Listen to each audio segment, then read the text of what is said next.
Posibleng maging problema ang supply ng tubig sa susunod na taon, lalo't may El Nino. Ayon po mismo yan sa Department of Environment and Natural Resources. Pero iba raw ang nakikita ng MWSS at water concessionaires. Nakatutok si Cedric Castillo. Tuwing tag-init, hindi raw bababa sa 5 beses kung maligo si Aling Consuelo.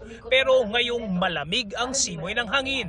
Sa umaga naliligo ko, buo talaga yon. Then pagdating po ng gabi, half bath na lang po. Hindi po kasama yung ulo para lang po mawala yung lagkit ng katawan.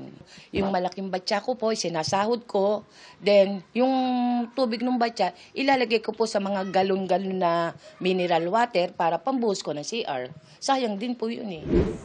Pero kung ang DENR nagbabala na posibleng maging problema ang supply ng tubig sa susunod na taon kung hindi magtitipid ang publiko habang umiiral ang El Nino phenomenon, ang MWSS wala raw nakikitang nagbabadyang krisis sa tubig.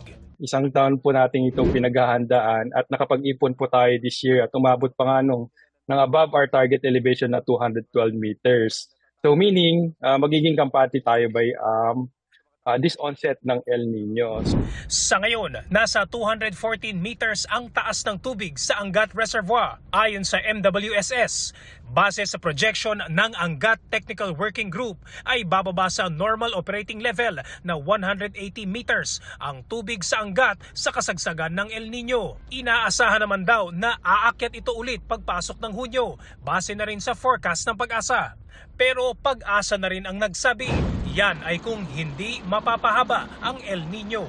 Nakikita natin ay by June ay ENSO neutral conditions na. Ibig sabihin po, papawala na yung El Nino at sabi nga po natin ay around April yung possible po na magiging peak na epekto nitong El Nino. Wag lang po talaga magpo-prolong na yung aasahan natin yung onset ng rainy season tapos hindi siya darating or dumating man yung tag-ulan pero magkakaroon ng tinatawag na mga monsoon break.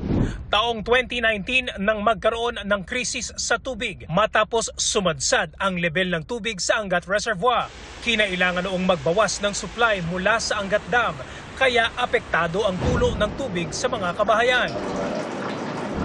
Sakali mang maging malubha at ma-extend ang epekto ng El Nino, may tugon na raw ang MWSS para hindi maulit ang krisis noong 2019. Sa ngayon po ay meron na po tayong mga augmentation measures na nagawa, additional water treatment plants, mga deep well, mga reductions sa ating non-revenue water ay kaya na pong masustain, mapunan po yung kabawasan ng allocation na nanggagaling sa Angat Dam.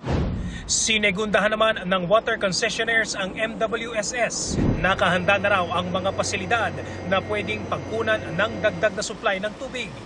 Sakali mang kailanganing bawasan ng supply mula naman sa Angat Dam.